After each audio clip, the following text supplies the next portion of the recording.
la paix. Ton nom me donne de la paix. Ton nom me donne de la paix. Ton nom me donne de la paix, Jésus.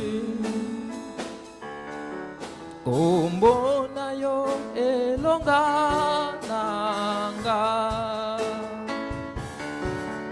Kombo na yo elonga nanga. Kombo na yo elonga. Kombo na yo elonga. Kombo na yo elonga. Il n'y a pas d'autre Dieu comme toi. Nous t'élevons, nous te louons, te glorifions ce matin. Parce qu'il n'y a pas un autre Dieu comme toi. Reçois l'exaltation, reçois l'adoration et la louange. Kombo na yo bikamwa nanga. Kombo na yo bikamwa nanga.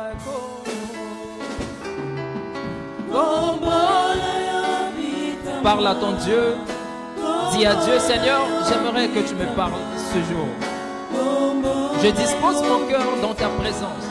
Parle-moi, parle à mon cœur, parle à mon âme, parle à mon esprit.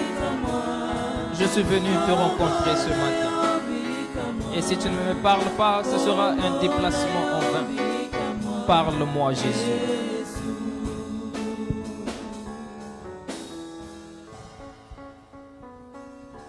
Gloire à toi, Seigneur. Gloire à toi, Jésus. Qui d'autre est plus bon que toi dans ce monde? Il n'y a que toi, Seigneur. Que ton nom soit béni.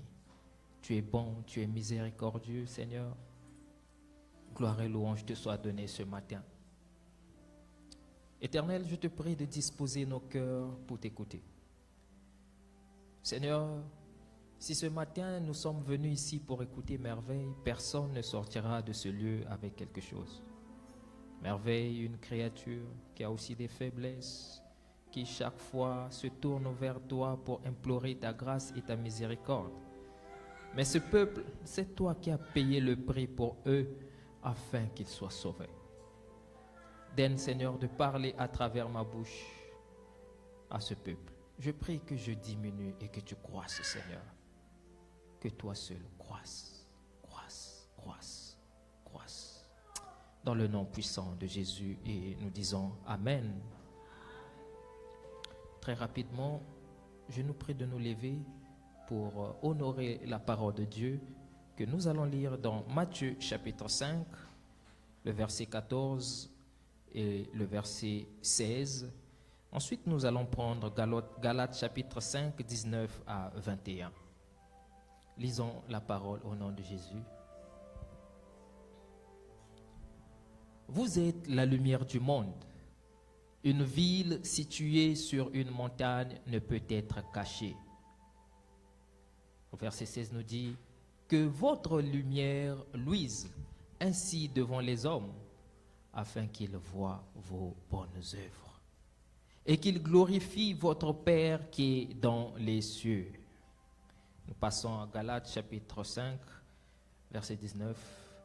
Or, les œuvres de la chair sont manifestes. Ce sont l'impudicité, l'impureté, la dissolution, l'idolâtrie, la magie, les inimitiés, les querelles, les jalousies, les animosités, les disputes, les divisions, les sectes, l'envie, l'ivrognerie, les excès de table et les choses semblables. Je vous dis donc, je vous dis d'avance, comme je l'ai déjà dit, que ceux qui commettent de telles choses n'hériteront point le royaume des cieux. Amen. Est-ce qu'on peut acclamer fortement le Seigneur Jésus-Christ pour sa parole? Gloire te soit rendue, Seigneur. On peut s'asseoir.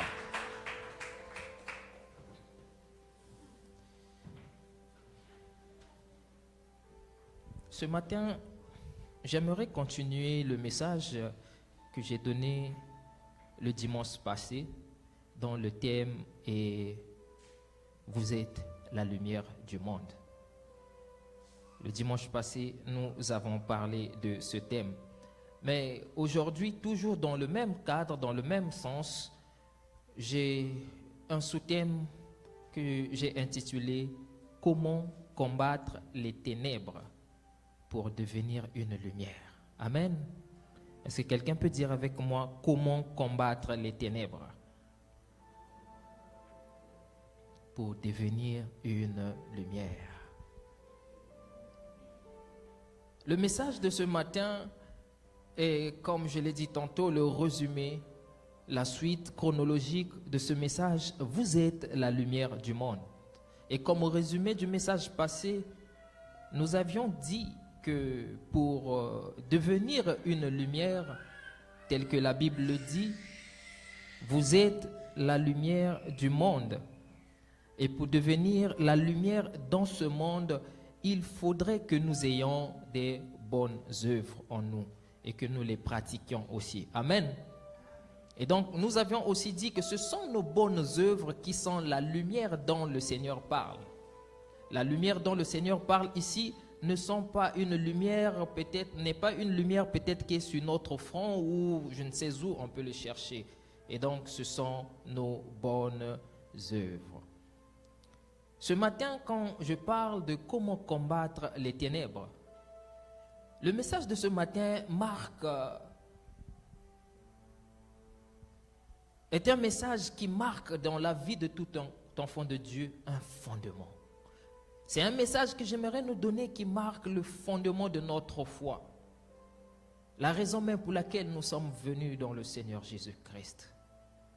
C'est un message de nos jours qui est devenu de plus en plus difficile à écouter dans l'Église.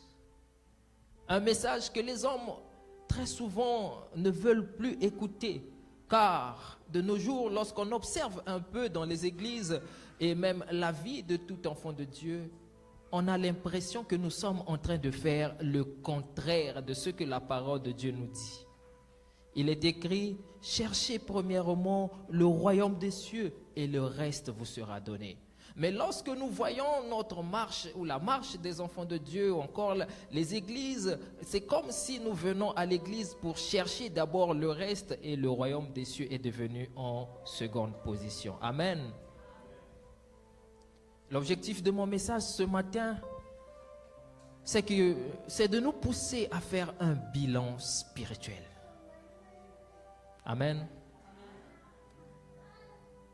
Le but de mon message, c'est de nous pousser, toi et moi, de faire notre bilan spirituel où nous sommes avec le Seigneur Jésus-Christ. Et enfin, prendre une décision à la fin. Prendre une décision. Et ce message s'adresse à 3 types de personnes. Il s'adresse aux vieux chrétiens. Ces personnes que j'appelle les vieux chrétiens. Les vieux chrétiens sont ceux qui ont donné leur vie à Christ depuis longtemps, des années et des années, qui marchent avec Dieu et qui se disent, ça fait quand même longtemps que j'ai donné ma vie avec Dieu.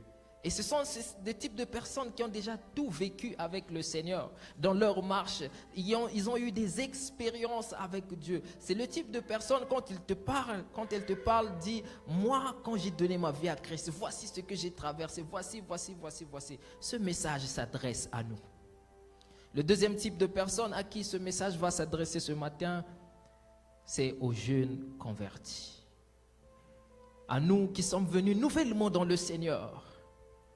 Nouvellement dans le Seigneur, qui marchons avec Dieu, qui avons cette soif, ce désir ardent de vivre avec Dieu. Et enfin, ce message s'adresse à tous ceux qui ont rétrogradé dans leur foi. Notre foi a baissé. C'est à nous aussi que le Seigneur voudrait parler ce matin à travers ma petite bouche.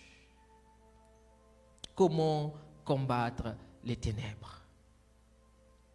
La Bible nous dit que nous sommes la lumière du monde. Christ a déclarer, à affirmer que toi et moi, nous sommes la lumière du monde. Mais une chose est vraie, c'est que cette lumière que nous sommes est combattue.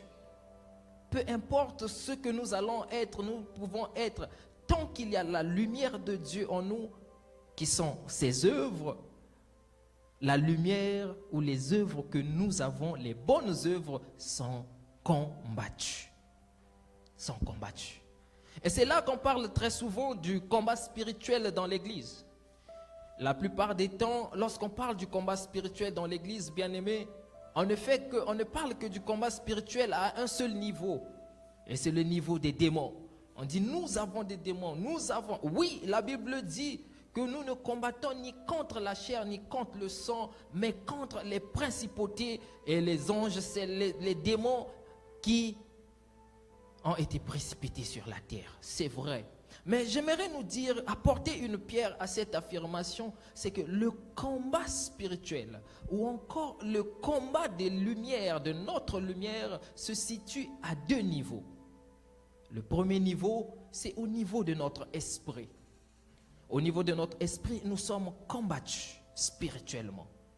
Et ce sont les mauvais esprits qui nous combattent, les démons qui nous combattent, dans le seul but de corrompre notre esprit afin que nous n'héritions pas le royaume des cieux. Amen.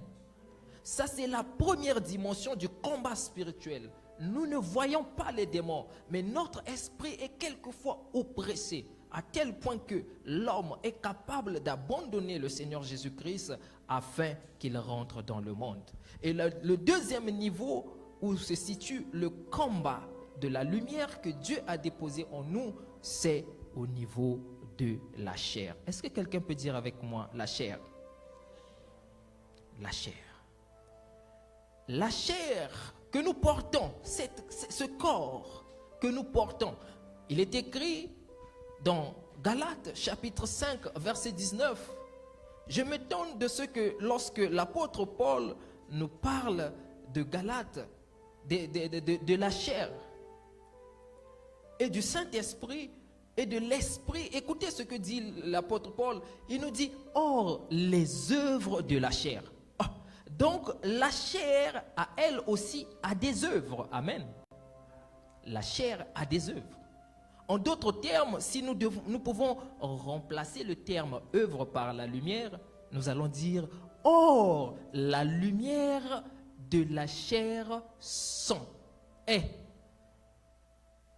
La lumière de la chair est. Les disputes, les querelles, l'animosité, la jalousie, la division, l'ignominie, l'ivrognerie, l'idolâtrie. Ça, c'est la lumière que la chair produit. En d'autres termes, ce sont les œuvres, les actes de la chair. Amen. Et donc, nous vivons dans un monde où il y a un combat spirituel perpétuel dans les deux niveaux. Au niveau de l'esprit et au niveau de la chair. Les démons, ils combattent la lumière qui est en nous. La chair, notre corps, combat aussi la lumière qui est en nous. Amen. C'est ainsi, frères et sœurs, la lumière de la chair n'est pas la lumière de Dieu. C'est une lumière qui conduit au diable. Une lumière qui nous éloigne de Dieu. Une lumière qui nous éloigne de Dieu. En d'autres termes, la chair, je peux dire et affirmer que la chair produit la lumière des ténèbres. Amen. Et les désirs, l'apôtre Paul dit que les désirs de la chair sont contraires aux désirs de l'esprit. La lumière de la chair est contraire à la lumière de l'esprit. Et quand l'apôtre Paul nous parle maintenant de l'esprit, il nous dit, oh, voici les fruits de l'esprit. L'esprit ne produit pas les œuvres, mais l'esprit produit quoi? Les fruits, encore les fruits du Saint-Esprit. Et donc, bien-aimés, lorsque nous disons ce matin comment combattre les ténèbres, j'aimerais en d'autres termes dire comment combattre la lumière des ténèbres, la lumière que produit la chair. Comment combattre les œuvres des ténèbres en nous. Amen. Parfois, quand on parle des ténèbres, on a l'impression que on voit un peu Satan avec sa queue, avec tout, ses grosses, des oreilles comme, je ne sais pas, pendues. On dit, oh, ça c'est les ténèbres. Mais la chair aussi produit en nous les ténèbres. La chair. La chair combat les bonnes œuvres qui sont en toi et moi. La chair combat la lumière de Dieu qui est en toi et moi, frères et sœurs. Nous avions dit que la lumière, ce sont les bonnes œuvres, l'amour, la joie, la bénignité, la tempérance. Nous avions cité hier 4 bonnes œuvres que nous pouvons pratiquer. L'hospitalité, le pardon, l'amour et la bonté. Mais la chair que nous portons, vous et moi, combat l'hospitalité, la bonté, l'amour et le pardon. Amen. C'est pourquoi, frères, Éphésiens 2, verset 10, Dieu dit, car nous sommes son ouvrage, ayant été créés en Christ pour des bonnes œuvres que Dieu a préparées d'avance. Nous n'avons pas été créés pour faire les mauvaises choses, pour produire le mal, ou encore pour les mauvaises œuvres que produisent la chair. Mais nous avons été créés pour produire les bonnes œuvres. Mais malheureusement, comme je l'ai dit tantôt, notre lumière est combattue. Quelqu'un peut dire avec moi, ma lumière est combattue. Elle est combattue par la chair. La chair nous combat, frères et sœurs. La chair nous combat. Quelquefois, il y a l'amour au-dedans de nous, mais on n'arrive pas à extérioriser cet amour. Pourquoi? Parce que la chair, quand elle prend le dessus sur nous, elle commence à combattre l'amour qui est au-dedans de toi, l'amour qui est au-dedans de moi. À tel point que je veux faire ça. J'ai envie d'aimer, mais je n'arrive pas à aimer. Qu'est-ce qu'il y a? Au-dedans de moi, il y a un sentiment. Il y a quelque chose au-dedans de moi qui m'empêche d'aimer véritablement. Et cette chose, très souvent, n'est pas seulement produite par les diables. Parce que la plupart des temps, frères, quand nous vivons des choses que nous ne pouvons expliquer, on met directement Satan. Oh Satan, combattons le diable. C'est lui qui est en train de créer la division. C'est Satan qui est en train de créer les querelles. C'est Satan qui m'empêche à être béni. C'est Satan. Pauvre Satan, quelquefois ce n'est pas lui. Quelquefois ce n'est pas Satan. On ignore et on laisse cet ennemi que nous avons en commun, la chair, en paix. Pour dire, oh non, tu sais, ce qui arrive, ce n'est pas moi, mais c'est l'esprit du diable qui est en moi. Ainsi, frère, pour ne pas tout le temps remettre la responsabilité sur le diable, nous devons combattre la chair et ses ténèbres. Amen. Afin que nous pratiquions des bonnes œuvres. Nous soyons la lumière de ce monde. Alors, j'aimerais nous parler de 3 choses importantes à retenir que nous devons avoir en nous pour combattre les ténèbres. 3 choses importantes. La première chose, bien-aimés, que nous devons avoir en nous pour combattre les ténèbres, c'est avoir un ardent désir au-dedans de nous de ressembler à notre Seigneur Jésus-Christ. Quelqu'un peut dire avec moi un ardent désir de ressembler à Jésus-Christ. Avoir en nous l'envie, la soif d'être à l'image de Jésus.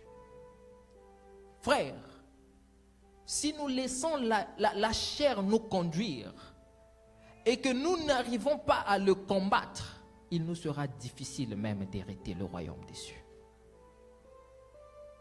Très difficile. Très difficile.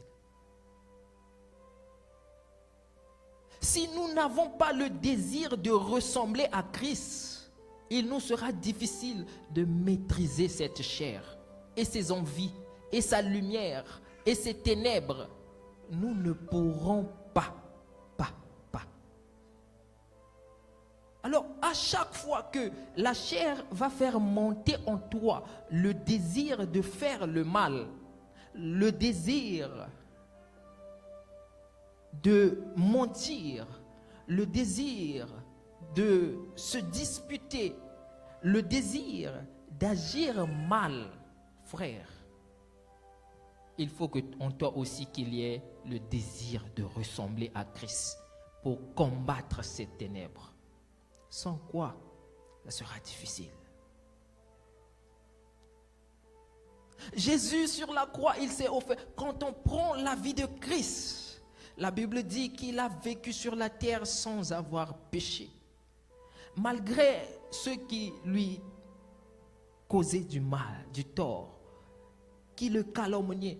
On a dit du mal de Jésus, on a insulté Jésus, on a tout fait sur lui de mal. Mais la Bible dit, il ne pécha point. Il est notre modèle par excellence que nous devons ressembler dans notre marche avec Dieu. Notre modèle. J'aimerais poser la question à quelqu'un, qui est ton modèle? Quel est ton modèle dans ta marche spirituelle? Qui est ton modèle? Aujourd'hui, il est devenu de plus en plus difficile de voir les enfants de Dieu aspirer à ressembler à Christ. Il est devenu très difficile. Très, très, très difficile. Et c'est pourquoi les ténèbres arrivent à nous dompter, frères et sœurs. L'objectif principal de tout enfant de Dieu devrait être ressembler à Jésus. Rien qu'être comme Jésus. Je veux marcher comme Jésus. Je veux faire ressembler. Tout ce que je veux faire, je dois ressembler à Christ. Ainsi, je vais dans la parole de Dieu. Je regarde.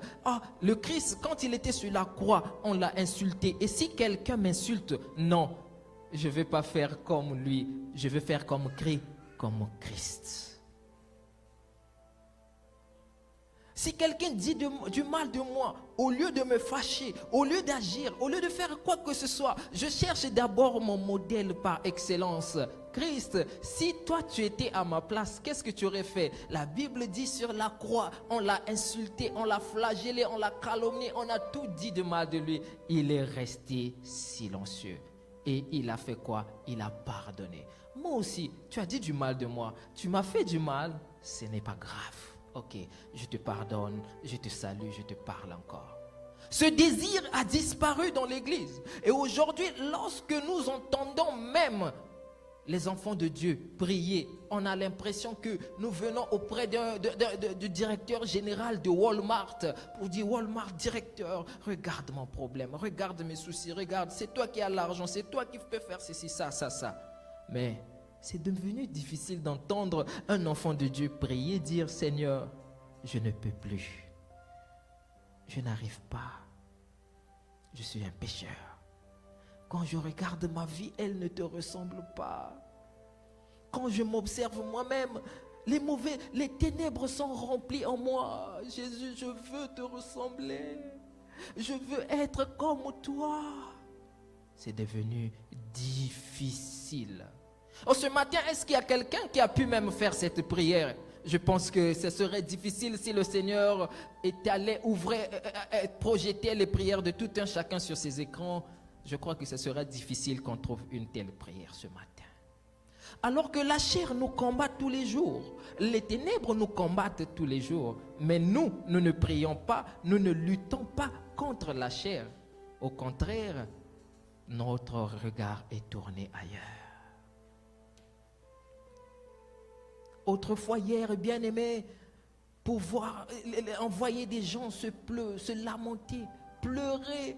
Seigneur, je n'arrive pas à être comme toi. Seigneur, je désire être comme toi. S'il te plaît, Jésus, je veux. Est-ce que ces larmes coulent-elles toujours de nos jours sur nos visages? Ou bien les larmes qui coulent souvent sur nos visages, ce sont les larmes des désirs charnels, des choses que nous voulons. On ne veut plus ressembler à Christ. On ne veut plus. Est-ce que tu as encore ce désir au-dedans de toi de ressembler à Christ afin d'être la lumière dans ce monde? Le désir de ressembler à Christ, frère, va nous pousser à combattre les mauvaises œuvres. Amen. Amen. Il est devenu de plus en plus difficile, même dans l'église, lorsque nous écoutons les prédications, même au milieu des serviteurs de Dieu, il est devenu de plus en plus difficile d'écouter, de voir des serviteurs de Dieu qui poussent le peuple de Dieu à ressembler à Christ. Non, moi je veux ressembler à Christ. Non, bien-aimés, certaines prédications, lorsque nous les écoutons, pour savoir que c'est une prédication, il faut qu'on cite le nom de Dieu. Sinon, tout ce qui est rempli dans ces prédications, ce n'est que les œuvres de la chair. Le message de l'évangile, aujourd'hui, nous sommes en train de nous détourner de ces messages. Ou autrefois, l'on venait à l'église, on disait « change ta vie, Jésus veut te sauver ». Ou autrefois, où l'on venait à l'église, on nous disait « tant que tu ne changes pas ta manière d'être, ta façon d'être, tu n'hériteras plus le royaume de Dieu ». Ces messages ont disparu dans l'église. C'est devenu rare. Il est devenu rare de voir un enfant de Dieu chercher un serviteur de Dieu dans un seul but de dire « Pasteur, prie pour moi parce que je n'arrive pas à laisser ce péché. Prie pour moi parce que je suis trop colérique. Pasteur, s'il te plaît, aide-moi. Je suis très faible. Quand je me retrouve face à une femme, je ne résiste pas. Je veux ressembler à Christ. Moi, quand je parle, ce qui sort de ma bouche, j'ai un cœur qui peut sortir des choses bizarres et qui détruit. Pasteur, prie pour moi. Prie pour moi parce que je veux ressembler à Christ. » C'est devenu difficile dans l'église. Et chaque fois qu'on a l'habitude d'écouter des gens venir auprès des serviteurs de Dieu, c'est pour dire « Serviteur de Dieu, tu sais, moi j'ai un problème d'argent. Moi j'ai tel problème. Ça ne va plus dans ma vie. Regarde les problèmes, regarde. » Le désir de ressembler à Christ pour combattre les ténèbres afin que nous devenions la lumière dans ce monde est devenu rare.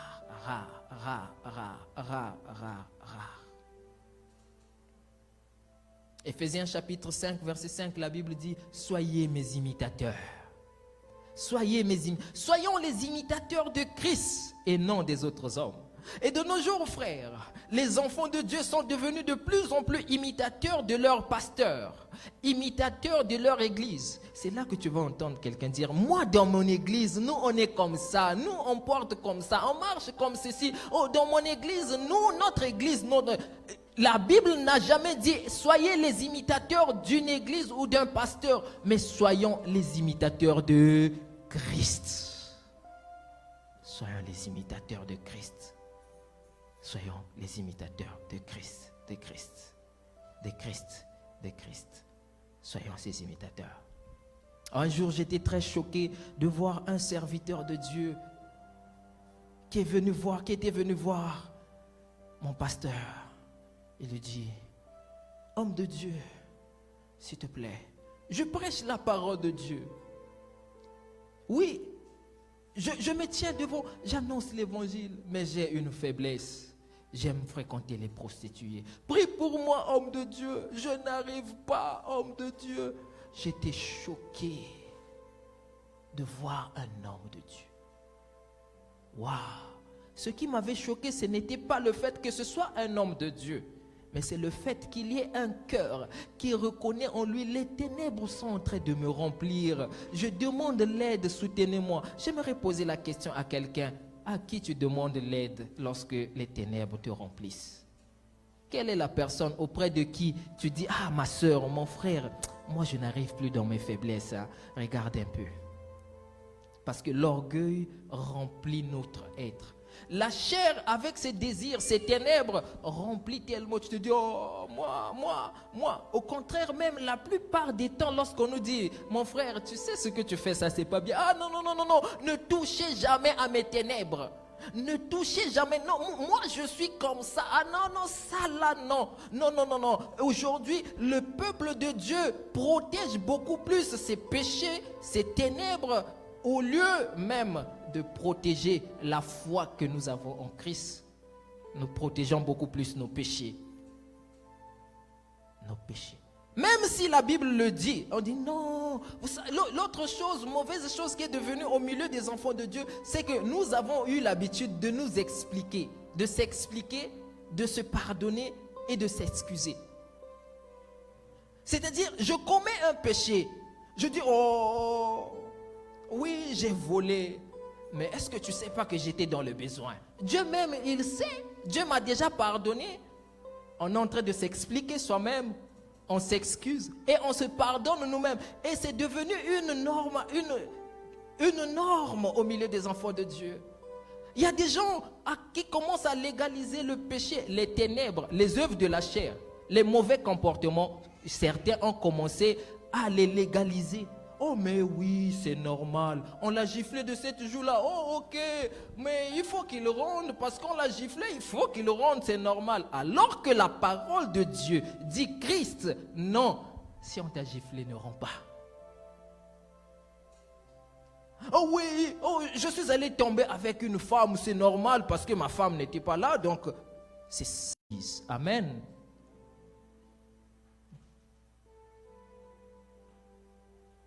Parfois, il nous arrive même de mentir juste pour avoir la paix du cœur. Juste pour avoir... On oublie de ressembler à Jésus, frère. J'ai vu un jour un homme de Dieu, on est allé le voir, son fils qui dit, oh non, papa était sorti. Après que ces gens sont allés, quelque temps après, ils ont dit, non, on va retourner encore, aller juste pour aller boire l'eau chez l'homme de Dieu. Quand il retourne comme ça, il voit l'homme de Dieu en culotte. Oh, l'homme de Dieu, mais on a rencontré ton fils, il a dit, il est sorti. Oh, ah bon? Et après, l'homme de Dieu va dire, oh, mon fils, il est sage, hein? Ça, c'est la sagesse. Il a su protéger son père. Le péché, le mensonge, devenu la sagesse. Pourquoi? Parce que nous sommes en train de légaliser les ténèbres au milieu de nous. Combien de fois tu as menti juste pour avoir la paix? On te demande, frère, comment? Oh non! Pour toi, tu te dis c'est la sagesse. Mais c'est le mensonge. C'est un ténèbre. La Bible dit que c'est ténèbres. Œuvre de la chair. Ce n'est pas l'œuvre de l'esprit. Et ça ne te dit rien. Et nous avons maintenant la paix au-dedans de nous. Pourquoi? Parce qu'on ne veut plus ressembler à Christ. On ne veut pas ressembler à Christ. Pourquoi tu n'es pas venu à l'église? Oh, tu sais, je me suis réveillé là, j'avais des courbatures. Beaucoup de fois, nous mentons sur ce point-là. Hein? Beaucoup de fois, nous mentons. Mais, non, tu sais, j'étais tellement fatigué. Et moi, il est arrivé un moment, sans me rendre compte, je mentais. Quand on dit, oh mais Merveille, tu n'es pas venu. Ah, tu sais, les enfants, Merveille, tu n'as pas fait telle chose. Les enfants étaient devenus pour moi un sujet de mensonge, sans que je le sache. Frère, j'ai menti beaucoup de fois. Jusqu'à ce qu'un jour, le Saint-Esprit me rappelle, donc ce sont tes enfants maintenant, là où toi-même tu peux porter ta responsabilité, tu commences à donner les enfants comme raison. Je dis, oh c'est la sagesse, Seigneur. Le Seigneur me dit, tu es un menteur. Même moi, je ne suis pas exempté.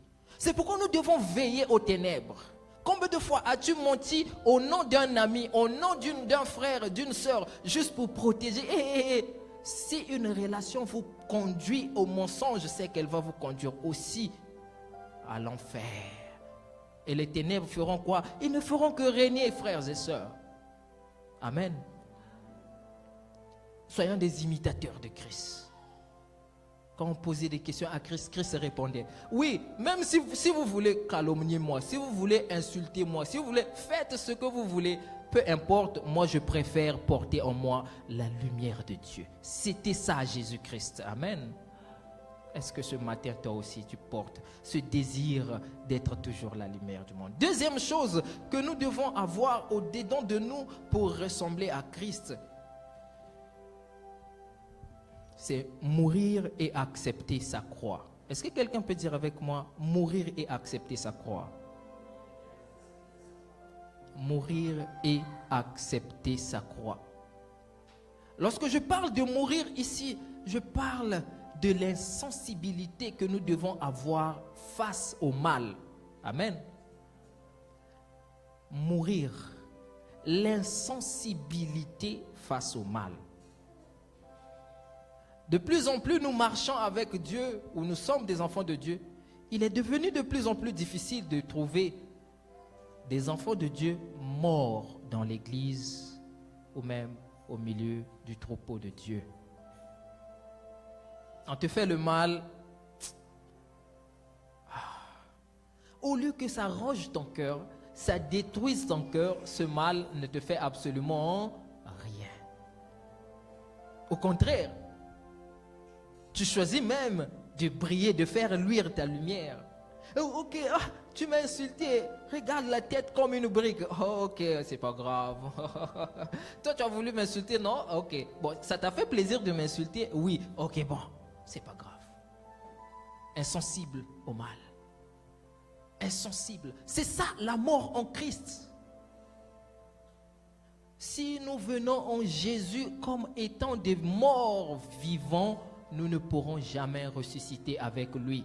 Car celui qui ressuscite n'est que celui qui est mort. Mais la plupart des temps, nous ne sommes pas morts. Je vais poser la question à quelqu'un. Est-ce que tu es mort à la haine? Est-ce que tu es mort à la jalousie? Est-ce que tu es mort à l'ignominie? Est-ce que tu es mort au mensonge, au vol? Est-ce que tu es mort ou tu es encore vivant? Est-ce que tu es mort? Frère, tant que nous vivrons sur cette terre, nos frères, nos sœurs, tous ceux qui nous entourent vont toujours nous faire du mal. Des choses que nous n'allons pas aimer, des choses que nous n'allons pas apprécier. Peu importe qui que tu sois serviteur de Dieu, que tu sois enfant de Dieu, peu importe, les hommes vont toujours nous faire du mal. Mais le problème n'est pas le mal qu'ils nous font ou qui vont nous faire. Le vrai problème, c'est notre mort en Christ. Nous devrons mourir pour supporter nos frères et sœurs. Si vous voulez vivre une vie sans problème, sans palabres, sans difficulté, sans que les gens parlent de toi, sans que les gens disent du mal de toi, sans que les gens te provoquent, si vous voulez vivre une telle vie, allez-y construire une maison dans la forêt. Mais même là-bas, les moustiques vont vous faire parler. Même là-bas, les cochons de brousse vont venir détruire votre paille, votre case. Même dans la forêt, vous allez avoir... Donc frère, c'est pourquoi Christ, ayant compris toutes ces choses, il a dit ceci, que nous puissions mourir avec lui sur la croix, afin d'hériter le royaume des cieux. Amen. La mort, si tu n'es pas mort, tu ne pourras pas supporter. Les ténèbres. Ta chair va te pousser. X t'a fait du mal, ne lui parle plus. Tu fais mal. Il m'a parlé. Tu ne lui parles plus. Parce que tu ne domines pas les ténèbres. Et tu laisses beaucoup plus les ténèbres remplir ton cœur. Remplir. Ton cœur est rempli de ténèbres. À tel point même la lumière de Dieu, les bonnes œuvres en toi, ne se font plus voir. Amen. Mort. Est-ce que tu es un mort vivant ou bien tu es un mort en Christ? Souvent quand je parle des morts vivants, vous connaissez le crapaud? Le crapaud est capable de vivre dans l'eau et de vivre aussi à l'air libre. Et il y a beaucoup de chrétiens qui sont comme des crapauds. À un moment, il est à l'église. Que le nom de Jésus soit loué. Frères, sœurs, amen, amen. À un moment là, retourner encore dans l'eau. Péché, vol, ignominie, calomnie, dispute, querelle, tout ça, ça rentre encore. Dès qu'on sort de l'église, les ténèbres nous engloutissent encore. On est devenus comme des crapauds. Un moment dans l'eau, un moment à l'air libre. On est là. Ténèbres que nous devons combattre. Christ nous dit, combattez toutes ces choses à travers votre lumière, les bonnes œuvres. Amen. Accepter sa croix, j'ai dit mourir et accepter sa croix, ce sont les deux choses que nous devons avoir en deuxième position. Accepter sa croix, c'est accepter l'humiliation, accepter l'opprobre, le rejet, accepter la médisance, les calomnies. C'est ça, accepter sa croix. Matthieu 16, verset 24, Jésus dit, si quelqu'un veut venir à moi, qu'il renonce à lui-même et qu'il se charge de sa croix. La croix, nous devons nous charger de notre croix. Être en Christ n'est pas facile. Accepter de porter sa croix, c'est lorsque quelqu'un dit, tu es mauvaise, tu acceptes, ce n'est pas grave. Lorsque quelqu'un t'humilie, lorsque quelqu'un dit, ok, tu sais, lorsque, frère, ayons toujours en nous la conscience parfaite que notre lumière est combattue. Amen. Est-ce que tu portes ta croix? Est-ce que tu es mort ou tu n'es pas encore mort? Est-ce que tu portes ta croix? Ou tu te dis, porter la croix de Christ, c'est dire, je laisse faire tout le mal qu'on me fait, je laisse faire. Moi, je veux ressembler à Jésus. Tu m'insultes, ça me fait mal. Mais pour combattre cette lumière, moi, je te rends le bien. Amen. Et ne pas remettre le mal par le mal. Là, c'est la preuve que je suis mort en Christ. Et je porte ma croix. Et je suis mort en Christ et je porte ma croix. Il est devenu de plus en plus difficile de voir, d'appliquer Deutéronome verset 32-35 au milieu des enfants de Dieu, qui dit « À moi la vengeance, à moi la rétribution ». C'est un verset qui est devenu très difficile à l'église, au milieu des enfants de Dieu et dans nos vies. Dès que quelqu'un te fait du mal, répète, il a dit quoi? Oh, il a dit ceci. Ah là là là là là là, je ne vais plus lui parler. Mais là, nous sommes en train de nous venger d'une manière indirecte. Amen. Il a fait quoi? Ça. Non. On se venge. Alors que la Bible dit, Dieu dit, c'est à moi la vengeance. Si quelqu'un te fait du mal, ce n'est pas à toi de changer d'humeur, de parler mal, de rendre le même mal pour que... Non, ce n'est pas à toi et moi. Cette responsabilité-là n'est pas à toi et moi. Cette responsabilité est à Christ. Vous savez, je vais vous dire une chose. Peu importe le mal que les hommes vont vous faire, si vous choisissez de mourir et de porter votre croix, croyez-moi, Dieu va rendre la rétribution à l'homme qui t'a fait du mal. Tu n'as pas besoin de te tracasser. Pas besoin. Tu verras de tes propres yeux comment Dieu va rendre ce mal. C'est pourquoi la Bible dit dans Romains chapitre 12, verset 19, « Ne vous vengez point vous-même, bien-aimés, mais laissez agir la colère. » Laissez agir la colère. Tu ne me salues pas, je ne te salue pas aussi. C'est-à-dire, tu me fais le mal, je rends le mal par le mal. On ne combat plus la lumière. Vous savez, si quelqu'un ne vous parle pas, j'ai appris cette chose, si quelqu'un ne vous parle pas, allez-y parler à cette personne. Ça rend la personne de plus en plus ridicule. De plus en plus ridicule. Peu importe qui tu es, ce que tu fais, que tu sois Justin Trudeau. Quelqu'un te salue, tu ne salues pas. Quelqu'un ne te parle pas. Toi, chaque fois tu vois la personne, bonjour, comment tu vas? Ne te parle pas, c'est ton problème, ça te regarde, qu'est-ce que ça a à voir avec moi? Moi, je veux faire luire ma lumière que je suis dans ce monde. Et de plus en plus, vous allez faire ça. La personne, à un moment, l'Esprit de Dieu va parler à cette personne. Mais est-ce que tu ne trouves pas que ce que tu fais, c'est ridicule? Est-ce que tu ne trouves pas que ce que tu fais n'est pas bien?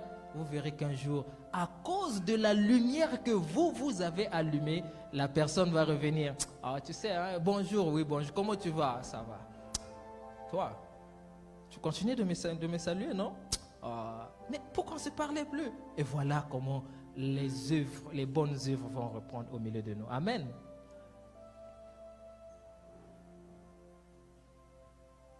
Troisième point, je tends vers la fin. Troisième point, pour combattre les ténèbres, les mauvaises œuvres, c'est de prendre une décision radicale. Quelqu'un peut dire avec moi une décision?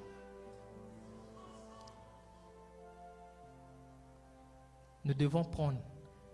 Jésus, on peut vouloir ressembler à Christ. On peut avoir la croix en nous.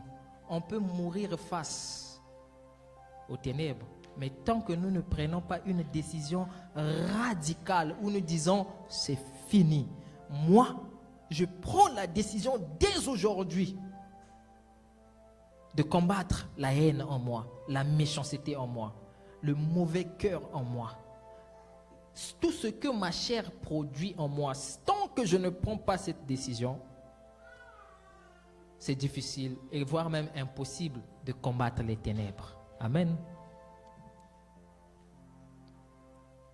La décision, c'est là que je dis, ah, maman Siska ne m'a pas donné à manger. Ah, quand elle va me parler prochainement, la réponse que je vais lui donner, ça c'est la chair qui commence à monter ça en dedans de toi. Je dis, hé, toi maintenant tu dois prendre la décision. Tu dis, hé ma chère, tu es en train de s'aimer les ténèbres en moi. Non, non, non, non. Moi, je vais prendre la décision de faire briller la lumière. Ta chair te dit, ne parle pas à maman Siska. Toi, ton esprit, tu dis, je dois parler à maman Siska. Le combat au-dedans de toi, il y a maintenant un combat. Ne parle pas, parle. Ne parle pas, parle. Ne parle pas, parle. Tu es là, tu combats au-dedans de toi. Tu combats contre les ténèbres. Tu combats. Et tu vois maman Siska venir. Tu dis, maman Siska vient, il dit, chut. Non, est-ce que je le salue? Est-ce que je le parle? Non, non, non. Tu attaches d'abord ton cœur. Tu vas à gauche. Et parfois, bien aimé, tu n'arrives pas. Tu n'arrives pas. Le combat contre les ténèbres. Des fois, tu arrives devant maman Siska. Ton corps même, ça commence à trembler. Tu dis, il faut que je... Tu dis, non, mon cœur. Non, non, non, non. J'ai pris la décision de ne pas lui dire du mal, de ne pas répondre, de ne pas faire ceci. J'ai pris cette décision. C'est le combat spirituel qui doit y avoir continuellement au-dedans de nous. Le combat contre le mal, le combat contre le bien et la décision que nous prenons. Je prends la décision dès aujourd'hui de ne plus faire rendre le mal par le mal et de pratiquer que le bien. Je prends la décision aujourd'hui de ne plus dire du mal au nom de quelqu'un, au nom de mes frères, au nom de ceci. C'est une décision d'abord qui doit sortir de toi, et de pratiquer, de lutter contre les ténèbres, afin que les bonnes œuvres paraissent en toi, afin que tu sois la lumière du monde.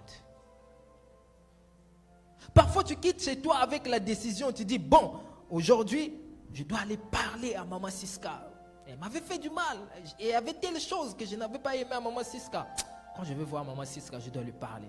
Tu arrives, parce que tu as pris cette décision, tu veux combattre les ténèbres. Tu viens, maman Siska, comment ça va? Ça va bien, ah oui, ok. Tu vas au fond de ton cœur, ta chair va maintenant te dire, ah, tu vois, tu es allé t'humilier là-bas. Hey, c'est elle qui t'avait dit ça, non? C'est elle qui avait fait ça. Toi, tu es idiot, hein, tu es bête. Hein? C'est là que maintenant, la mort en Christ intervient. Tu dis, moi, je suis mort. Je n'ai point besoin d'honneur. Je n'ai point besoin de quoi que ce soit. Mais moi, je veux ressembler juste à Christ. Oh, ténèbres, tais-toi.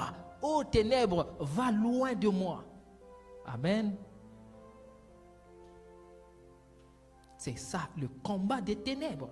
Le combat contre notre chair, c'est un combat perpétuel, un combat qui détruit beaucoup de vies, un des combats qui empêche à plusieurs destinées de vivre selon le plan de Dieu. Le combat contre la chair, c'est un combat qui enlève la paix, la joie, la bénignité, les fruits du Saint-Esprit au milieu de nous, frères.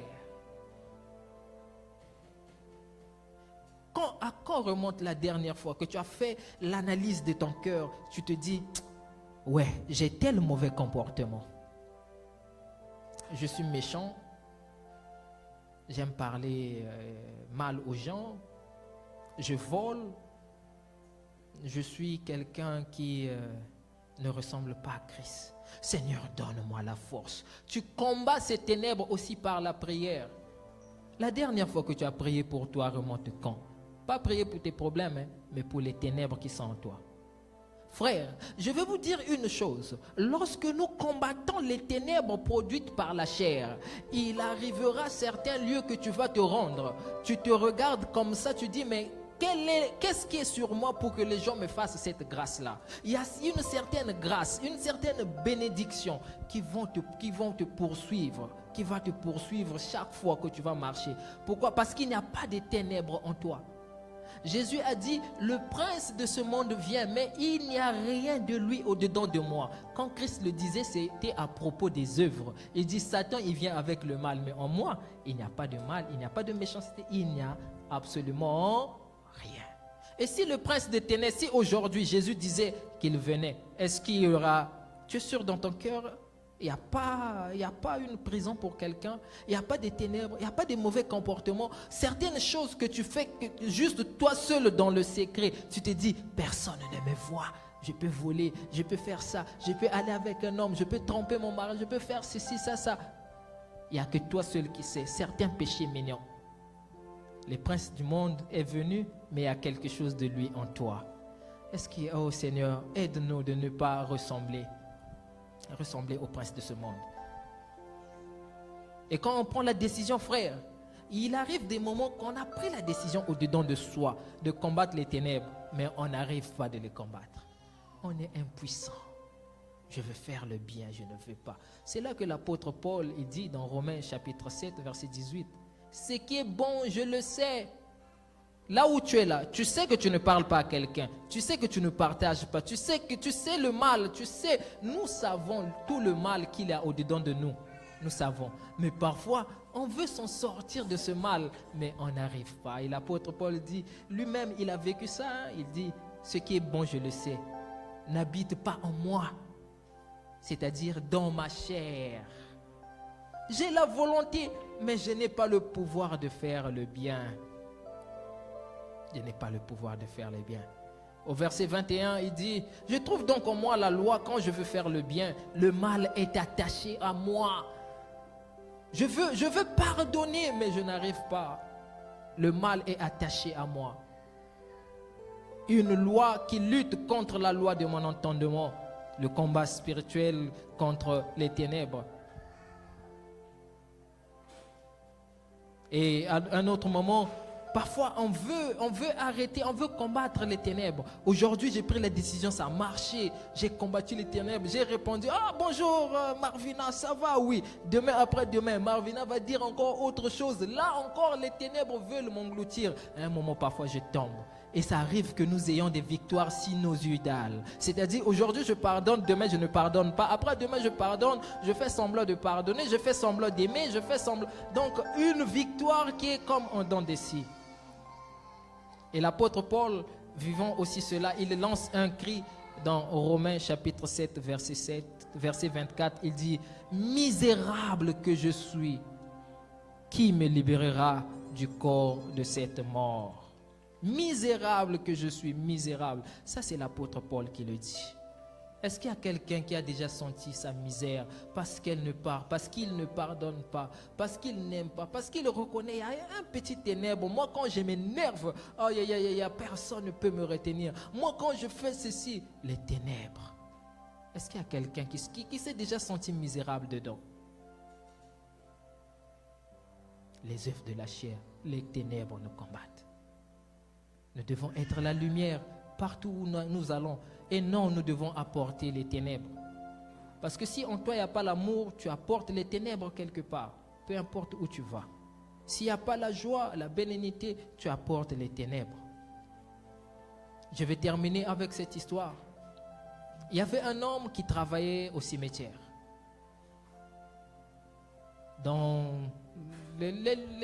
hein, les cimetières où on enterre souvent les gens. Il travaillait là-bas.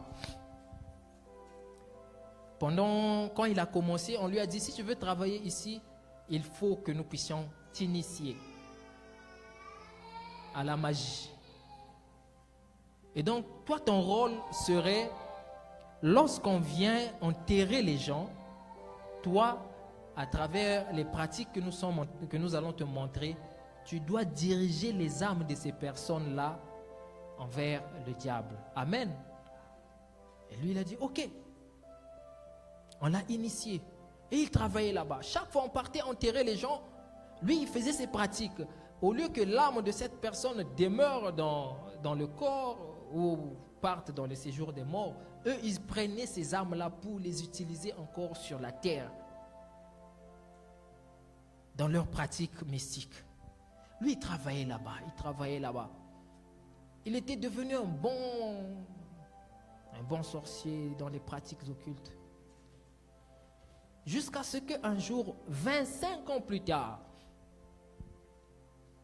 on était venu enterrer un homme. Alors lui, il a fait ces pratiques-là pour qu'il récupère l'âme de cette personne et qu'il s'en serve comme ils font d'habitude. Mais quand il fait les pratiques, il se rend compte que le corps qu'on avait emmené à ce lieu pour venir enterrer était vide. Il n'y avait pas d'âme à l'intérieur. Il dit, waouh, comment ça? Ça fait 25 ans que je travaille ici. 25 ans que je pratique les mêmes choses. Je n'ai jamais vu ce genre de choses. Qu'est-ce qui se passe? Ça l'avait tellement dépassé. Ça a dépassé son entendement. Il est allé voir son maître.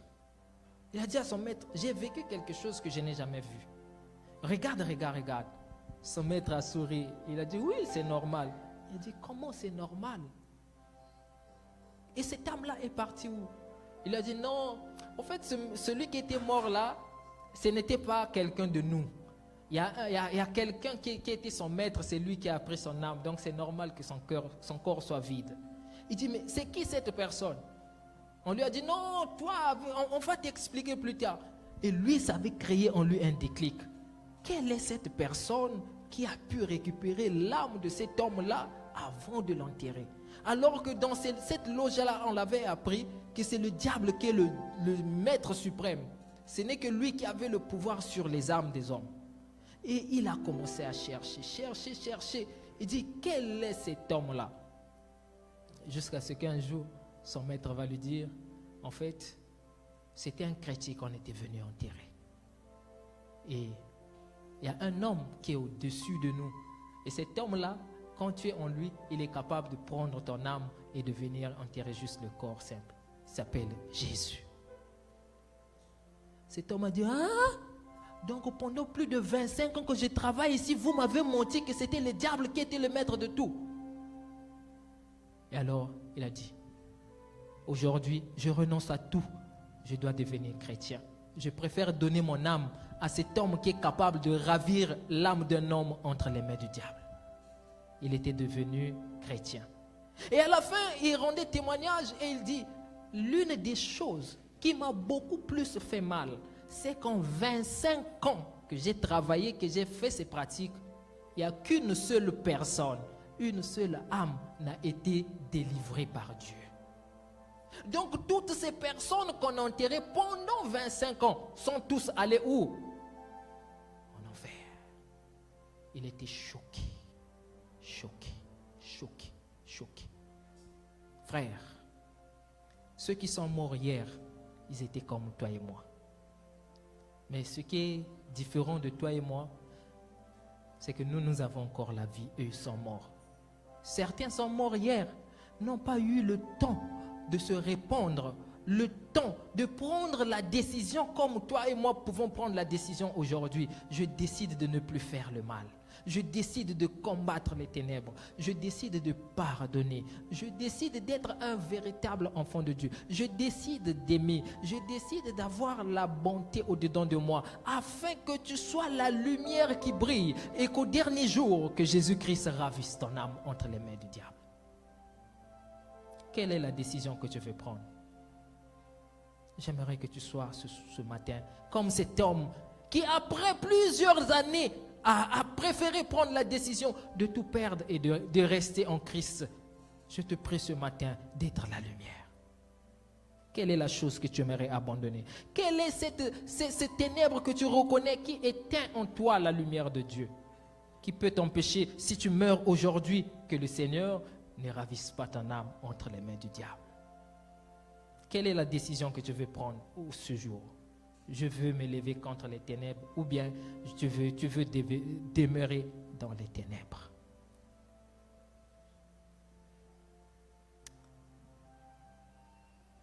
En 2-3 minutes, j'aimerais que tu te lèves et que tu analyses au-dedans de toi. Jusqu'au bout, je veux le suivre dans le bon et mauvais jour. À toi pour mourir et vivre. À toi, Jésus, pour toujours. Lève-toi et commence à analyser au-dedans de toi. Essaie de voir, Seigneur, j'ai telle ténèbre. Je prends la décision. Je veux prendre la décision. Je veux être la lumière du monde. Je veux être la lumière du monde. Quelle est la décision que tu veux prendre? Très rapidement, regarde au-dedans de toi. Quelles sont les ténèbres qui rongent ta vie? Comme l'agit devant le potier, donne-moi la forme qui te plaît.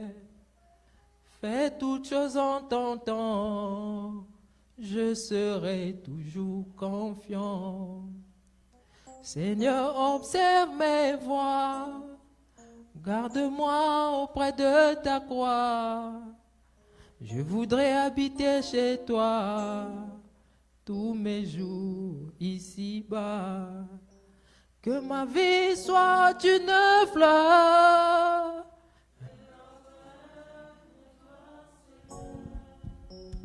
Que ma vie soit une fleur. Devant. Oh. Devant. Oh.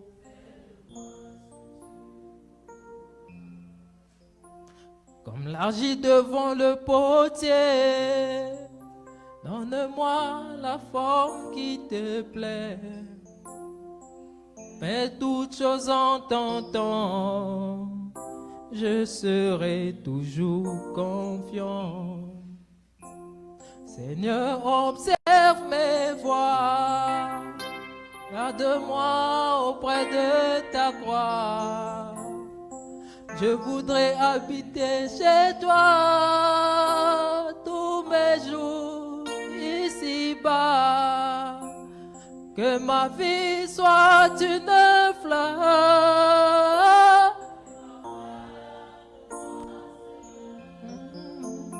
Que ma vie soit une fleur. Au devant. Oh. J'invite le pasteur pour prier pour le peuple.